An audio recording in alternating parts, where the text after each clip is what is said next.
1% भी डाउट नहीं था। मेरी बात समझ आ रही है? आज तक दुनिया में कोई भी बड़ा काम हुआ, आप बड़े काम करने के लिए जा रहे हैं, वो सेल्फ बिलीफ। दोस्तों, एक सिद्धांत बोलता है घनत्व का। पहले बोला जाता था कि हवा से भारी चीजें हवा में नहीं उड़ सकती। कौन सा सिद्धांत बोलता था? घनत्व का सिद्धांत बोलता था। एक आदमी आया, ये दो भाई आपस में मिले और उन लोगों ने बोला कि मैं एक ऐसा जहाज बनाऊंगा जो हवा में उड़ेगा। दुनिया ने बोला नो। क्या बोला? नो, नहीं हो सकता। उन लोगों ने रिसर्च करना शुरू किया। 2 बार रिसर्च किया, 4 बार किया, 10 बार किया, 50 बार किया, फेल हो गया। क्या दुनिया ने ताली बजाया होगा? वाह, अब आविष्कार होगा? क्या किया होगा दुनिया ने? टोंच मारा होगा। ध्यान देना, पागल हो गया, बेवड़ा हो गया। कोई नहीं किया था आज तक, वो नहीं टूटा, सेल्फ बिलीफ था। तुम लोग क्यों टूटते हो भाई? मेरी बात समझ आ रही है? जब तुम्हें कोई ताने मारता है, टूटते हो या मजबूत होना चाहिए। लेकिन मैक्सिमम लोग क्या करते हैं? टूट जाते हैं। 2 साल 3 साल बाद टूट जाते हैं। उस आदमी को सेल्फ बिलीफ था कि मैं हवाई जहाज बनाऊंगा। सालों आविष्कार करता गया, करता गया, करता गया। एक दिन ऐसा आया, लोगों ने पागल बोला, लोगों ने दिवालिया बोला, लोगों ने बोला घर को बर्बाद कर देगा। लेकिन उसको यह बिलीफ था कि किसी ने हवाई जहाज नहीं बनाया, मैं बनाऊंगा। और एक दिन आविष्कार सक्सेस हुआ। दोनों भाई जमीन पर बैठा, जहाज में बैठा, हवा में उड़ा, वापस आया। और सेल्फ बिलीफ के कारण जो इंसान धरती पर चलता था आज हवा में उड़ता है। और उन दोनों भाइयों को महान साइंटिस्ट का नाम मिला। मेरी बात समझ आ रही है? Right brother. आज अगर हवाई जहाज बना, किसके कारण दोस्त? Right brother. Self belief. किसके कारण? राइट ब्रदर एक नाम था। किसके कारण? Self belief. अब लोग बल्ब के अंदर हो यार। क्या दुनिया में किसी ने सोचा होगा कि अंधेरे में उजाले में बदलेंगे? और बहुत लोगों ने सोचा कि मैं अंधेरे को उजाले में बदलूंगा। लेकिन जब उन लोगों ने 2 बार 4 बार 10 बार 20 बार 50 बार रिसर्च किया और रिसर्च करने के बाद कामयाब नहीं हुआ, बोला नहीं ये पॉसिबल नहीं। एक आदमी ने बोला मैं अंधेरे को उजाले में बदलूंगा। उस व्यक्ति ने रिसर्च करना स्टार्ट किया। 10 बार 20 बार 50 बार 100 बार 500 बार रिसर्च सक्सेस नहीं हुआ। एक बार टीटी ने कान को पकड़ा, एक झापड़ मारा, कान से बाहर हो गया। आविष्कार करना चाहिए या छोड़ देना चाहिए? क्या करना चाहिए? क्या करना चाहिए बोलिए? हाँ, कुछ लोग बोलते करना चाहिए। यहाँ 100 प्लान देते हैं, रिजल्ट नहीं आता तो बोलते हैं मुझे नहीं करना है डेवलप। मेरी बात समझ आ रही है? टीटी ने झापड़ मारा, कान बहरा हो गया, आविष्कार करना नहीं छोड़ा। 5000 बार आविष्कार किया, आविष्कार सक्सेस नहीं हुआ। और 5000 आविष्कार के बाद बता रहा हूं क्या हुआ। एक बार फैक्ट्री में आग लग गई। जब फैक्ट्री में आग लगी तो धूम धूम करके उसका फैक्ट्री जलने लगा। लोगों ने हल्ला किया। हल्ला करने के बाद बुलाया। बुलाने के बाद वो आदमी आता, आग को देख रहा, मस्त देख रहा है। इसके बाद उसका बेटा आया, बोला पापा बर्बाद हो गया, सब कुछ खत्म हो गया, लोग चिल्ला रहे। तो बेटे को बोलता है बेटा ये देख आग कितनी सुंदर लग रही है। बेटा बोला पापा बर्बाद हो गया, हमारा सालों का मेहनत खत्म हो गया, आप बोलो आग कितनी सुंदर लग रही है। बोला वो बात की बात है कि क्या होगा, पहले ये देख आग कितनी सुंदर लग रही है। और अपने मम्मी को भी बुला और उसे भी दिखा कि आग कितनी सुंदर लग रही। Self belief. फैक्ट्री जल गया लेकिन उसका बिलीव लेवल इतना भी डाउन नहीं हुआ। उस आदमी ने यह सोचा था कि मैं बल्ब का आविष्कार करूंगा। रिसर्च 5000 के बाद 0, फिर स्टार्टअप किया, 9000 बार रिसर्च किया, आविष्कार सक्सेस नहीं हुआ। 9999 बार आविष्कार किया, आविष्कार सक्सेस नहीं हुआ। लेकिन उस आदमी का बिलीव लेवल कमजोर नहीं हुआ। वो यही सोचता था मैं आविष्कार के कदम और नजदीक जा रहा हूं, मैं आविष्कार के कदम और नजदीक जा रहा हूं। 10,000 बार आविष्कार किया, आविष्कार सक्सेस हुआ, सारी दुनिया को अंधेरे से उजाले में बदला। दुनिया का महान साइंटिस्ट थॉमस अल्वा एडिसन कहलाया। Self believe. मेरी बात समझ आ रही है? मेरी बात समझ आ रही है? आज अगर तुम बल्ब में जीते हो, रात में उजाले का मजा लेते हो, तो थॉमस एडिसन का क्या था? Self believe. आज हवाई जहाज पर घूमते हो तो राइट ब्रदर का क्या था? Self believe. आज एसी का मजा लेते हो तो किसी साइंटिस्ट का क्या था? Self believe. आज तुम डायरेक्ट सेलिंग में बड़े बड़े सपने देख रहे हो तो किसी लीडर का क्या था? Self believe. मेरी बात समझ आ रही है? आज के बाद अगर आपको कामयाब होना है इस इंडस्ट्री, या तो मत करो, छोड़ दो इंडस्ट्रीज को, लेकिन अगर करते हो तो खुद पर विश्वास नहीं, खुद पर यकीन करना पड़ेगा कि दोस्तों अगर मुझे यह प्लेटफॉर्म मिला है तो मैं अपने गांव का, अपने सिटी का, या जिस भी जगह पर आता हूं, एसलीपीएस का पहला ब्रांड एम्बेसडर बनूंगा। अगर आप इस पर यकीन करते हो, आज के 10 साल बाद आपको राइट मिलेगा। राइट? मेरी बात समझ आ रही है? पहला क्या है? Self believe. Then believe on God, भगवान पर विश्वास करें। ऊपर वाला परम पिता परमेश्वर एक बहुत बड़ी ताकत है, और मैं ये बोलता हूं कि अगर दुनिया को कोई ऑपरेट करता है तो कौन करता है? गॉड करता है। देखो, मैं तो बहुत ज्यादा विश्वास करता हूं, मेरी बातों समझना, हमारे हाथ में इतना भी नहीं है। हम जो है बातें कर रहे हैं, जो हम खाना खाए हैं ना दोस्त, इसे भी पचाने की इंसान की शक्ति नहीं होती है। मेरी बात समझ आ रही? आप कर्म कर सकते हो, आपके हाथ में क्या है? फल कौन देगा?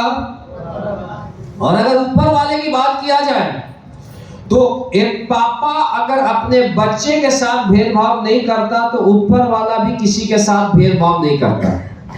हो सकता है कि किसी को कामयाबी 2 साल में मिल जाती है, किसी को 4 साल, किसी को 5 साल, किसी को 10 साल भी लग सकती है। लेकिन दोस्तों, ऊपर वाले के घर में ऐसा बोला गया है, देर है अंधेर नहीं है। देखो, मैं तो ब्लाइंड फेथ करता हूं यार, मैं तो किसी के साथ देखो ना गलत करना चाहता हूं, ना मैं गलत सोचता हूं, क्योंकि उसके खाते में हर कुछ क्या है? लिखा जा रहा है। मेरी बात समझ आ रही है? अगर आपको दुनिया में बहुत बड़ा बनना है, गॉड बोलो, ईश्वर बोलो, अल्लाह बोलो, उस पर आपको ब्लाइंड फेथ करना पड़ेगा, यकीन करना पड़ेगा। मेरी बात समझ आ रही है?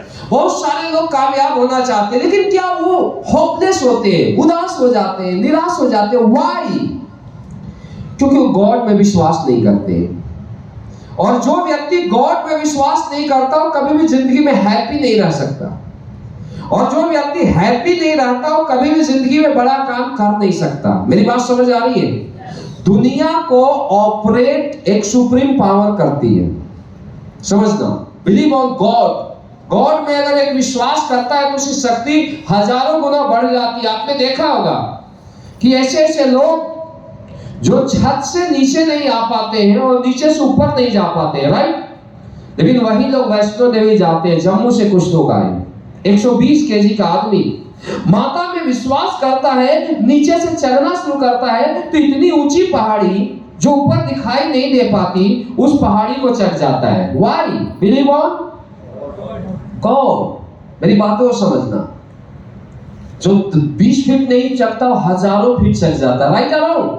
ऐसे लोग जो 1 किलोमीटर नहीं चल पाते, जब सावन आता है कांवर उठाते हैं, 20-20 केजी का कांवर उठा के 40-40 किलोमीटर पैदल चले जाते, पांव में छाले पड़ जाते, लेकिन वहां चले जाते हैं। व्हाई? Believe on God. अगर आज के बाद आपको कामयाब होना है तो उस परम पिता परमेश्वर पर यकीन करना पड़ेगा, ब्लाइंड फेथ करना पड़ेगा।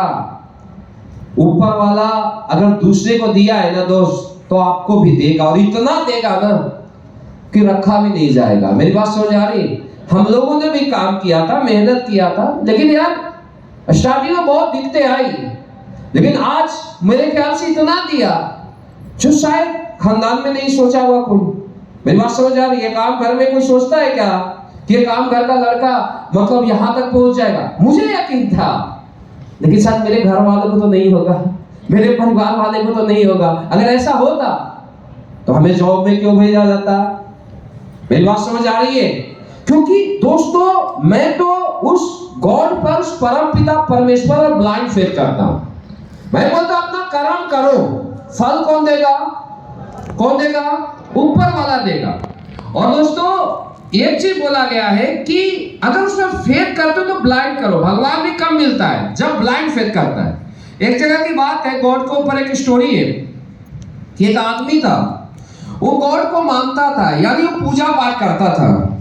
लेकिन जब वो पूजा पाठ वो आदमी करता था, उसके बाद सालों निकल गया, महात्मा बुद्ध आए और बुद्ध का जन्म हुआ, और कुछ साल बाद महात्मा बुद्ध एक प्रख्यात ज्ञानी पुरुष कहलाए।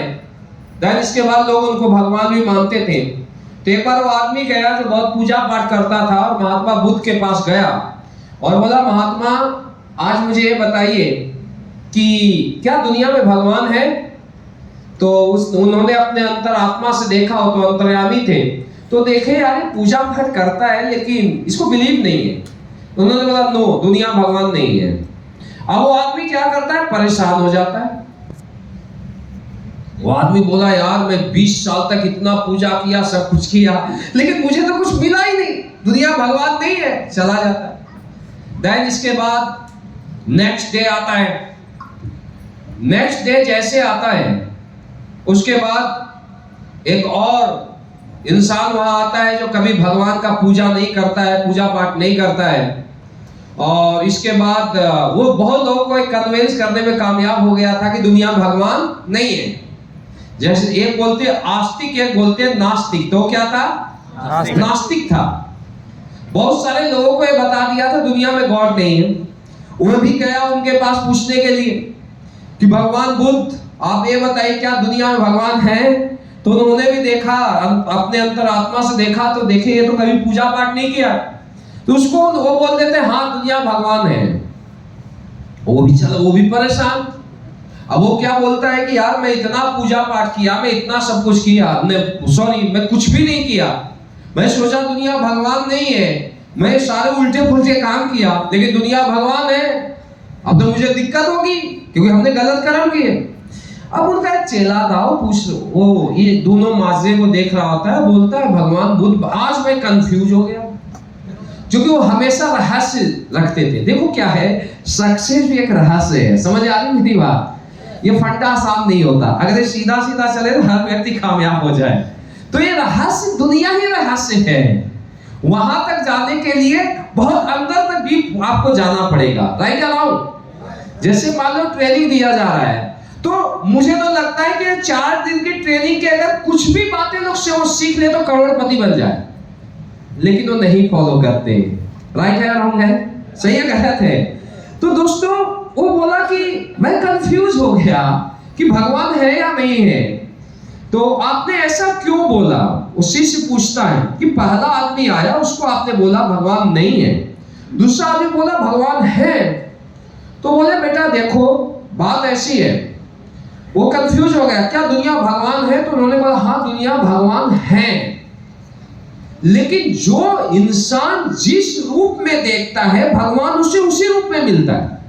पहले आदमी की बात किया जाए तो वो पूजा पाठ करता था, लेकिन वो व्यक्ति दूसरे को बोलने पर पूजा पाठ करता था। उसे यकीन नहीं था कि दुनिया भगवान है। अगर यकीन होता तो मेरे से आके नहीं पूछता कि दुनिया भगवान है या नहीं है। अगर मेरे से आके अगर वो पूछता, अगर तो इसका मतलब है कि उसे यकीन नहीं है।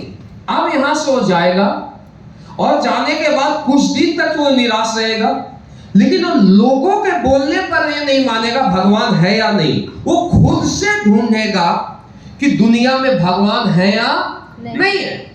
और जब वो खुद से ढूंढेगा तो रियल उसे भगवान की प्राप्ति होगी कि दुनिया भगवान है या नहीं है, और इस धरती से उसे रियल छुटकारा मिलेगा और भगवान के कमलों में उसका जगह मिलेगा। मेरी बात समझ में आ रही है? और दूसरे व्यक्ति की बात किया जाए तो व्यक्ति आज तक उसने पूजा पाठ नहीं किया। अगर मैं उसे ये बोल देता कि दुनिया भगवान नहीं है, तो आज के बाद वो और नहीं करता, लोग गलत कन्विंस करता। उससे मैं ये बोल दिया कि दुनिया भगवान है, तो यहां से जाने के बाद वो 100% यकीन नहीं करेगा, लेकिन वो पूजा पाठ जरूर करना शुरू कर देगा, जिससे कुछ परसेंटेज कर्म उसके क्या हो जाएंगे, सही हो जाएंगे। मेरी बात समझ आ रही है? तो दोस्तों इस तरीके से भगवान दो तरीके से बातें करते हैं। तो अगर दुनिया में आप भगवान है और कोई दूसरे बार बोलता है, वो बोल दिया हाँ भगवान है तो मान लेता है भगवान है, नहीं है तो नहीं है, तो ऐसे आदमी को कभी भी जो चाहता है वो नहीं मिलता। मेरी बात समझ आ रही है? लेकिन अगर आप खुद से यकीन करोगे कि दुनिया में भगवान है, मेरी बात समझ आ रही है, तो दोस्तों इतनी बोला जाता है आत्मा ही परमात्मा है। एक इंसान में वो ताकत मिल जाती है जो ऊपर वाले पर यकीन कर कोई काम करता है कि अगर इस दीवार में फूंक मारेगा ना तो दीवार हवा में उड़ जाएगा सब, इतनी ताकत है। लेकिन कब? जो आदमी डायरेक्ट भगवान से कनेक्शन करता है। लेकिन उसके लिए क्या करना पड़ेगा? अगर आपको आज के बाद कामयाब होना है तो बिलीव ऑन गॉड, भगवान पर आप यकीन करें, विश्वास करें, ब्लाइंड फेथ करें कि मुझे ऊपर वाला 100% कामयाबी देगा। जो आदमी 100% भगवान पर ब्लाइंड फेथ करता है, यकीन करता है, वो इंसान कभी भी जिंदगी में थकता नहीं, वो इंसान कभी भी लाइफ में हताश नहीं होता। मेरी बात समझ आ रही है? वो इंसान हमेशा जिंदगी में खुश रहता है। और मैं आपको एक चीज बताता हूं, बिलीव लेवल बढ़ता कहां से? बहुत सारे लोगों को आपने देखा होगा जिनका कॉन्फिडेंस बार बार डाउन हो जाता है, ऐसा है या नहीं? yes. मिलते होंगे टीम में मलिक साहब, कालिदास जी, सही है गलत है? डेफिनेटली। क्यों कॉन्फिडेंस डाउन होता है, क्यों बिलीव डाउन होता है पता है? एक बार साइंस का बता रहा हूं, क्या है कि जो आदमी हमेशा हताश रहता है, हमेशा उदास रहता है, उसका कॉन्फिडेंस लेवल भी डाउन होते जाता है, बिलीव भी डाउन होते जाता है। अगर आपके अपने बिलीव को यकीन में बदलना है कि मुझे यहां से कामयाब बनना है, तो दोस्तों जिंदगी में आपको खुश रहना पड़ेगा। क्या करना पड़ेगा? खुश रहना पड़ेगा। जो व्यक्ति खुश रहता है उसके माइंड में एक तरल पदार्थ उत्पन्न होता है जिसको बोलते हैं डोपामिन। जब वो उत्पन्न होता है माइंड में, तो आपके बिलीव लेवल को बहुत हाई वो स्तर पर लेके चला जाता है। मेरी बात समझ आ रही है? 100% आपको खुद पर कॉन्फिडेंस हो जाएगा कि मैं दुनिया में इस काम को कर सकता हूं। तो आज के बाद क्या करना है? क्या करना है? बिलीव को 100% यकीन में बदलने के लिए क्या करना है? खुश रहना है। अब आप भूल गए, क्या करना है? खुश रहना है। कभी भी जिंदगी में हताश नहीं होना, कभी भी उदास नहीं होना। जो इंसान हैप्पी रहता है उस आदमी का बिलीव, उस इंसान का कॉन्फिडेंस बहुत हाई लेवल का होता है और वो व्यक्ति दुनिया का इतिहास बदलता है। Right? Next, believe on organisation. आपको अपनी संस्था पर, आपको अपनी प्लेटफॉर्म पर यकीन करना है। देखिए, दुनिया में कोई व्यक्ति कामयाब हुआ है तो उसने अपनी प्लेटफॉर्म की पूजा की। सचिन रमेश तेंदुलकर दुनिया का महान क्रिकेटर है, गॉडफादर बोला जाता है क्रिकेट के दुनिया का।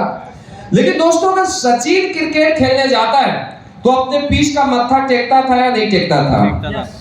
आज नए नए प्लेयर है, कोहली है, रोहित शर्मा है और भी बहुत सारे नए आ गए, तो ये लोग मत्था टेकते हैं या नहीं टेकते हैं? यानी ये क्रिकेटर भी अपने प्लेटफॉर्म की पूजा करते हैं, तब दुनिया में इनकी पूजा होती है। एक स्टार होता है, एक्टर, वो भी अपने प्लेटफॉर्म की पूजा करता है। और अगर आपको यहां कामयाब होना है तो फाइटर्स, आपको एसलीपीएस प्लेटफॉर्म की पूजा करनी पड़ेगी। मैं जब ऑर्गेनाइजेशन में आया था तो मुझे अपने प्लेटफॉर्म पर यकीन था कि मेरी कंपनी दुनिया की सबसे बेस्ट कंपनी है, मेरा प्रोडक्ट दुनिया का सबसे बेस्ट प्रोडक्ट है, मेरा सिस्टम दुनिया का सबसे अच्छा सिस्टम है। मेरी बात समझ आ रही है? यकीन किया था हमने, और आपको भी यकीन करना पड़ेगा। आपको यहां पर अगर कामयाब होना है दोस्तों, तो प्लेटफॉर्म पर आपको ब्लाइंड फेथ करना पड़ेगा। बहुत सारे लोग कामयाब होना चाहते, आज यहाँ पर प्लेटफॉर्म की बोलते हैं STPS, फिर कोई और एक कोई कंपनी पता नहीं, पहले फ्यूचर मेकर आता है, फिर बाइक बोट आता है, फिर कोरेक्स आता है, साले पता ही नहीं चलते कहां से आंधी की तरह आते हैं, तूफान की तरह जाते हैं। राइट या रॉन्ग? ऐसे आदमी को कभी भी सुखी देखे हो लाइफ में? क्योंकि ये लोग एक प्लेटफॉर्म की होके नहीं रहते। मेरी बात समझ आ रही है? yes. कोई भी व्यक्ति जो कामयाब हुआ एक प्लेटफॉर्म की पूजा किया, यकीन करता उस प्लेटफॉर्म पर, और जब यकीन करोगे दोस्त तो प्लेटफॉर्म से आपको वो कुछ मिलेगा जो आपने जिंदगी में नहीं सोचा होगा। मेरी बात समझ आ रही है? yes. तो आज के बाद क्या आपको सोचना है? मेरी कंपनी दुनिया की सबसे अच्छी कंपनी, मेरा प्रोडक्ट दुनिया का सबसे अच्छा प्रोडक्ट, मेरा सिस्टम दुनिया का सबसे अच्छा सिस्टम। क्योंकि दोस्तों अगर जो व्यक्ति प्लेटफॉर्म पर यकीन नहीं करता तो प्लेटफॉर्म उससे रूठ जाती है। मेरी बात समझ आ रही है? आज के बाद प्लेटफॉर्म की पूजा करोगे, प्लेटफॉर्म पर यकीन करोगे। अब कुछ लोगों को नींद आ रही है, कितने लोगों को नींद आ रही है? Keep on applying and downline। अपने अपलाइन पर आपको ब्लाइंड फेथ करना पड़ेगा। मेरा अपलाइन दुनिया का सबसे अच्छा अपलाइन। मेरी बातों को समझना। सपोज करो अगर या तो मत मानो अपलाइन, और अगर आपने अपने अपलाइन को मान लिया तो आपको विश्वास नहीं, यकीन करना पड़ेगा। मेरे अपलाइन में महिपाल सर है, संजीव सर है। मेरी बातों को समझो। दो ही तुम्हारे सामने तो ऑप्शन है बहुत सारे, हमारे सामने तो दो ही है। एक महिपाल सर है, और गलती से अगर यहाँ टाइम नहीं मिला तो संजीव सर के पास जाएंगे। मेरी बात समझ आ रही है? लेकिन दोस्तों हम यकीन करते हैं अपने अपलाइन पर कि मेरा अपलाइन दुनिया का सबसे अच्छा अपलाइन है। सारी दुनिया एक तरफ और मेरे अपलाइन एक तरफ। मेरी बात समझ आ रही है? तो जब हम यकीन किए, जब हमने ब्लाइंड फेथ किया तो बड़ी कामयाबी मिली या नहीं मिली? तो आपको भी जो भी आपका अपलाइन है, चाहे वो सपोर्ट, बहुत सारे लोग बोलते हैं अपलाइन ने मुझे ज्वाइन कर दिया, अपलाइन मेरा सपोर्ट ही नहीं करता, अपलाइन मेरा साथ ही नहीं देता। अरे सर आप एक चीज बताइए, एक पापा अपने 5 बच्चे को सेटिस्फाई नहीं कर पाता, जिसके लिए एक पापा पूरी जिंदगी मेहनत करता है, अपने 2 बच्चे को सेटिस्फाई नहीं कर पाता, एक अपलाइन हजारों लोगों की जो भी आशाएं उसे कैसे पूरा कर सकता है। मेरी बात समझ आ रही है? दोस्तों अगर आपको जिस भी इंसान ने लाया है, अगर वो आपको इस बिजनेस में नहीं लाते, तो क्या आज से पहले कभी आपने सोचा भी था मैं 100 करोड़ कमाऊंगा? अगर ये सोच पैदा हुई या AWPL का प्लेटफॉर्म मिला तो किसके कारण? अपलाइन के कारण। आपके अपलाइन के कारण। अपलाइन सपोर्ट करे या ना करे, लेकिन अगर जो अपलाइन आपको इस बिजनेस में लाया है उसका थैंक यू, उसका धन्यवाद हर दिन बोलना सर। और अपने अपलाइन पर आपको यकीन करना पड़ेगा कि मेरा अपलाइन दुनिया का सबसे अच्छा अपलाइन। मेरी बात समझ आ रही है? Direct selling company, thank you so much, thank you. Direct selling company में खुद से जो बहुत बड़ा रोल होता है उसके अपलाइन का होता है। ध्यान देना मेरी बात। अगर आज कोई भी, अगर मैं यहां पर हूं, मेरे अपलाइन नहीं होते तो आज भी शिव कुमार कभी 60-70 हजार का जॉब कर रहा होता। राइट और रॉन्ग? आज शायद हमें 1000-2000 लोग से ज्यादा नहीं जानते। आज इंडिया में 10 करोड़ लोग जितने डायरेक्ट सेलर वो जानते हैं। अगर मेरा अपलाइन मुझे इस बिजनेस में नहीं लाता तो मैं डायरेक्ट सेलिंग के बारे में क्या जानता यार? डायरेक्ट सेलिंग में क्या सपने देखता? हमारी तो सपने एक अल्टो तक जाकर रुक जाती थी, एक डिजायर तक जाकर रुक जाती थी। राइट या रॉन्ग? तो दोस्तों आज के बाद आपको अपने अपलाइन पर ब्लाइंड फेथ करना। कर सकते हो? आज नहीं, आगे आने वाला 5 साल 10 साल, फिर देखो आपकी कामयाबी कितनी बड़ी मिलती है। और एक अपलाइन को भी अपने डाउनलाइन पर ब्लाइंड फेथ करना पड़ेगा। मेरा डाउनलाइन दुनिया का सबसे अच्छा डाउनलाइन। समझना, मैं रियल बोलता हूं। मैं डाउनलाइन हर किसी से मिलने का मौका नहीं मिलता हम लोगों को। बातें करने का भी मौका नहीं मिलता, क्योंकि यार शेड्यूल रियल बहुत ज्यादा टाइट होता है, समझ रहे हो। लेकिन दोस्तों अगर आप लोग नहीं होते क्या हम यहां पहुंचते? आज हमारे पास जो भी कुछ है आप लोगों की मेहनत समर्पण की वजह से। आज अगर शिव कुमार यहां पर पहुंचा है डायरेक्ट सेलिंग की दुनिया में, तो दोस्तों आप लोगों की वजह से पहुंचा है। मेरी बात समझ आ रही है? और एक डाउनलाइन वो चीज होता है ना कि परिवार से भी बड़ा होता है। अगर घर वाले आप 4 दिन घर में जाइए, 12 बजे रात को जाइए, 5वां दिन वाइफ बोलेगी जी आना, दरवाजा खुला रहेगा, घर में आना, खाना रखा रहेगा, गर्म करना, खा जाना, सो लेना, दरवाजा बंद कर देना, राइट या रॉन्ग? लेकिन ये डाउनलाइन 4 दिन नहीं सर, अगर 10 दिन या 15 दिन भी कभी एयरपोर्ट पर पहुंचे आप लाइन, रेलवे स्टेशन पर आप लाइन पहुंचे, चाहे 12 बजे रात हो, चाहे 1 बजे रात हो, 2 बजे रात हो, अगर डाउन लाइन को एक मैसेज मिल जाता है कि मेरा अपलाइन आ रहा है, तो 2 बजे रात को भी पल के बिछा के खड़ी रहती है कि मेरा अपलाइन आएगा और मैं उसका फूल माले से वेलकम करूंगा। परिवार से बड़ा होता है डाउन लाइन, ध्यान देना। लेकिन दोस्तों आपको अपना मानना पड़ेगा, आपको यकीन, अपने से ज्यादा आपको प्यार करना पड़ेगा। दुनिया प्यार का भूखा है, दुनिया इमोशन का भूखा है। मेरी बात समझ आ रही है? तो दोस्तों आज अगर हमने सबसे बड़ा कुछ कमाया तो हमने अपने लोगों को कमाया। डायरेक्ट सेलिंग की दुनिया में जो एक इज्जत है, डायरेक्ट सेलिंग की दुनिया में जो एक सुकून है, डायरेक्ट सेलिंग की दुनिया में जितना बड़ा परिवार मिलता है कहीं नहीं मिलता। लेकिन दोस्तों आपको भी अपने डाउन लाइन पर ब्लाइंड फेथ करना पड़ेगा। मेरी बात समझ आ रही है? आज के बाद आपको अपने डाउन लाइन पर ब्लाइंड फेथ करना है कि मेरा डाउन लाइन दुनिया का सबसे अच्छा डाउन लाइन, मेरा डाउन लाइन दुनिया का सबसे बेस्ट डाउन लाइन। मेरी बात समझ आ रही है? सारे लोग अच्छे हैं यार, हम दुनिया को जिस नजरिए से देखते हैं दुनिया हमें वैसा ही दिखाई देती है। आज के बाद अपने अपलाइन और अपने डाउन लाइन पर ब्लाइंड फेथ करो। तो यही बोला जा रहा, कामयाब होने के लिए क्या करना है? Believe, self believe, believe on God, believe on organisation, believe on upline and downline. कर सकते हो? अगर ये बिलीव लेवल आपने पैदा कर लिया दोस्त, तो मैं दावा देता हूं आज का फ्रेशर अगले 3 साल में डायमंड, आज का फ्रेशर अगले 5 साल में लग्जरी कार का मालिक होगा। मेरी गारंटी। नेक्स्ट